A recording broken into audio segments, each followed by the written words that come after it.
MSWs, Masters of Social Work, social workers are not therapists. They never have been, they never will be, they cannot be, they're not capable of it. They are good case management type people. But they're very uniform.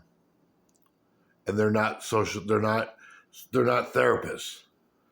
Don't go to a therapist that is a MSW.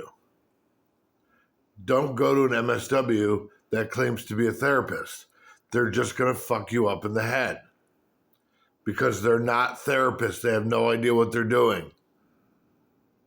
You have to go to a licensed family and individual practitioner therapist and a psychiatrist, not an MSW. Don't go to a mental health clinic that has MSWs for therapists and clinicians because they don't know what they're doing. You're just going to fuck your head up. And if you're in a position where you think you need a therapist, if you're mentally ill or just having problems or going through a divorce or going through, some sort of loss, a death or something, you need a legitimate therapist or psychiatrist or psychologist. You don't need an MSW. They're just going to fuck you up. Good for them. They have master's degrees. But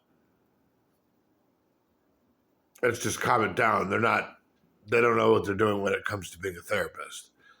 They handle case management and go to PPTs and things like that. But when it comes to actually getting into the root of the matter, they're way too uniform and they're way too strict and they're way too ignorant to be therapists.